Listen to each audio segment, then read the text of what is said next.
नमस्कार मित्रों, मैं डॉक्टर आदित्य पाराशरी अपने अनंत कथा सागर चैनल में एक बार फिर उपस्थित हूँ एक नई कथा लेकर।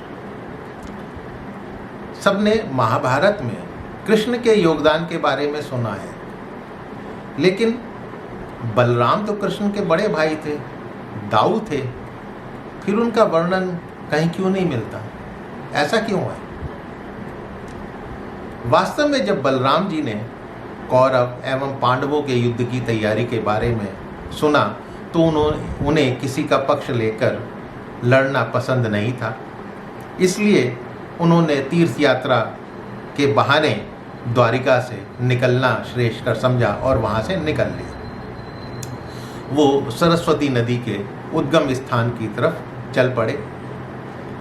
प्रसुदक, बिंदुसर, त्रितकूप, सुदर्शन तीर्थ, विशाल तीर्थ, ब्रह्म तीर्थ, चक्र तीर्थ और पूर्व वाहिनी सरस्वती आदि तीर्थ करने के पश्चात यमुना और गंगा तट के प्रधान तीर्थों में होते हुए वो नैमिषारण्य क्षेत्र में आ गए। नैमिषारण्य क्षेत्र में बड़े बड़े ऋषि मुनि यज्ञ कर रहे थे। जब बलराम जी को उन्होंने आया देखा तो उन्हें बड़ा आश्चर्य हुआ। उन्होंने उनका आदर सत्कार किया और आसन दिया।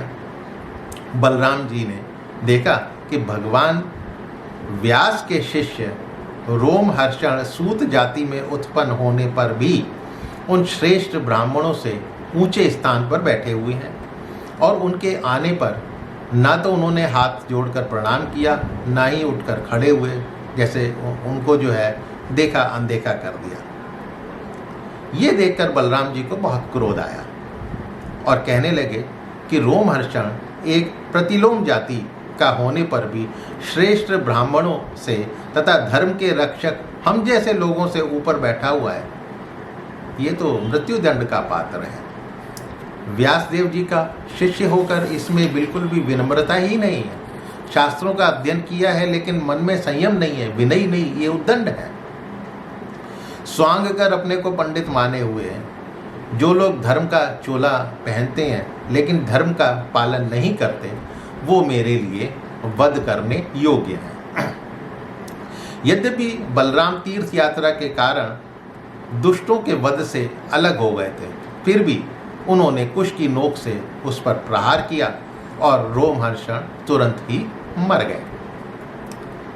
अब सूत जी के मरते ही ऋषि मुनि जो है वो हाय हाय करने लगे, वो खिन्न हो गए।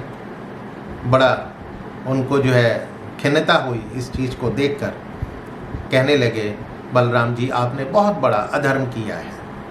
सूत जी को हमने ही ब्राह्मणोचित आसन पर बैठाया था और जब तक हमारा यज्ञ का ये सत्र समाप्त ना हो हमने उन्हें शारीरिक कष्ट रहित आयु भी दी थी। आपने अनजाने में ब्रह्म हत्या जैसा पाप कर दिया है। हमें पता है कि आपका अवतार लोगों को पवित्र करने के लिए ही हुआ है। यदि आप स्वयं अपनी इच्छा से ही इस ब्रह्म हत्या का प्रायश्चित कर लेंगे तो इससे लोगों को बहुत प्रसन्नता होगी, इससे लोगों को बहुत बड़ी शिक्षा भी मिलेगी। तब बलराम जी बोले, ठीक है, मैंने जो किया है, जो भी आप प्रायश्चित, प्रथम श्रेणी का प्रायश्चित आप मुझे बताइए, मैं करने को तैयार हूँ और इस सूत को लंबी आयु, बल, शक्ति जो भी आप कहें मैं योग बल से दे सकता हूँ। तब मुनियों ने कहा कि आप कुछ ऐसा करें कि आपका शस्त्र, पराक्रम और इनकी मृत्यु भी व्यर्थ ना जाए और हम लोगों ने इन्हें जो भी वरदान दिया था वो भी सत्य हो जाए। तब बलराम जी बोले, वेदों का ऐसा कहना है कि आत्मा ही पुत्र के रूप में जन्म लेता है, इसलिए रोमहर्षण के स्थान पर उनका पुत्र आपको पुराणों की कथा सुनाएगा। उसमें अपनी शक्ति से उन्होंने दीर्घायु, इंद्रिय शक्ति और उन्होंने बल दे दिया। इसके अतिरिक्त उन्होंने पूछा, जो भी आप बताएं मैं करूँगा, मुझसे जो भी भयंकर अपराध किया है उसका प्रायश्चित तो मैं करूँगा ही। मुनियों ने कहा कि इलवल का पुत्र बलवल नामक एक भयंकर दानव है जो हमें बहुत तंग करता है और हमारे यज्ञ को उसके समाप्त होने से पहले ही दूषित कर जाता है, उसमें आकर मलमूत्र कर जाता है, तो आप उस पापी को मार डालिए, हमारे ऊपर उपकार होगा। फिर आप एकाग्रचित होकर 12 महीनों तक भारतवर्ष की परिक्रमा तीर्थ स्थान करते हुए कीजिए, आपकी शुद्धि हो जाएगी। जब अगला यज्ञ सत्र शुरू हुआ तो दानव बल वहाँ पर आकर यज्ञ को दूषित करने लगा। तब बलराम जी ने अपने मूसल और हल का स्मरण किया, दोनों ही उनके अस्त्र शस्त्र से जो उनके पास आ गए, और हल के अगले भाग से खींचकर उसके सर पर मूसल कसकर मारा। उस राक्षस का ललाट फट गया और वो खून उगलता हुआ धरती पर गिर पड़ा और मर गया। तब नैमिषारण्य वासियों ने बलराम जी की स्तुति करी और आशीर्वाद देकर अभिषेक किया। दिव्य अस्त्र, वस्त्र, आभूषण, वैजंती माला इत्यादि उनको प्रदान करी। उसके बाद नैमिषारण्य वासियों से विदा लेकर बलराम जी कौशिकी नदी के तट पर आ गए। स्नान कर सरोवर पर गए जहाँ से सरस्वती निकलती थी। सरयू के किनारे किनारे चलते हुए प्रयाग आए, पितरों का तर्पण किया। पुलह आश्रम गए, गंडकी, गोमती, विपाशा नदियों के स्नान कर सोन नदी पर होकर वो गया गए, जहाँ पर उन्होंने पितरों का पिंडदान भी किया। गंगा सागर संगम पर स्नान करने के पश्चात महेंद्र पर्वत पर गए, जहाँ पर शुराम जी के उन्होंने दर्शन किए। फिर सप्त गोदावरी, वैष्णो, पंपा सरोवर, भीमरती आदि में स्नान करते हुए स्वामी कार्तिक का दर्शन किया। फिर कैलाश पहुँचे। उसके बाद बलराम जी द्रविड़ देश के पुण्य स्थान वेंकटाचल यानी बालाजी का दर्शन किया। वहाँ से कामाक्षी, शिवकांची, विष्णुकांची होते हुए कावेरी में स्नान करते हुए पुण्य श्री रंग क्षेत्र में पहुँचे, जहाँ भगवान विष्णु हमेशा विराजमान रहते हैं। फिर ऋषभ पर्वत, दक्षिण मथुरा, सेतुबंध रामेश्वरम की यात्रा करी।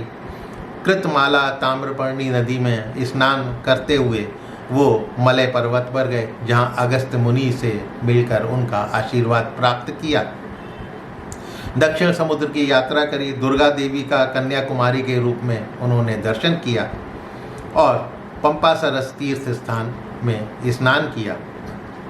वहाँ से चलकर केरल होकर शंकर के गोकर्ण तीर्थ यानी गोरखपुर, वहाँ से चलकर वहाँ पर आए। आर्य देवी के दर्शन कर शुपारक क्षेत्र, वाणी, पयोष्णी, निर्विंधा नदियों के स्नान कर दंडकारण्य में नर्मदा तट पर आ गए। वहीं माहिष्मतीपुरी में मनु तीर्थ में स्नान कर वो प्रभास क्षेत्र में चले गए। वहीं उन्हें ब्राह्मणों से उन्होंने सुना कि कौरव तथा पांडवों के युद्ध में अधिकांश क्षत्रियों का संहार हो गया। जिस दिन रणभूमि में भीमसेन और दुर्योधन गदा युद्ध कर रहे थे, उन्हें रोकने के लिए वो कुरुक्षेत्र पहुँचे। रोकने की कोशिश तो उन्होंने बहुत करी कि दोनों के बीच में युद्ध रुक जाए, लेकिन फिर असफल रहे। फिर उन्होंने सोचा शायद प्रारब्ध ही ऐसा है, और ये सोचकर वो द्वारिका वापस लौट आए और अपनी पत्नी रेवती के साथ यज्ञ को संपूर्ण उन्होंने किया। उम्मीद करता हूँ कि ये कथा जरूर पसंद आई होगी और इसको इष्ट मित्रों से शेयर करना मत भूलिएगा। हाँ, मेरे चैनल को सब्सक्राइब करना भी मत भूलिएगा। फिर मिलता हूँ एक नई कथा के साथ। तब तक के लिए नमस्कार।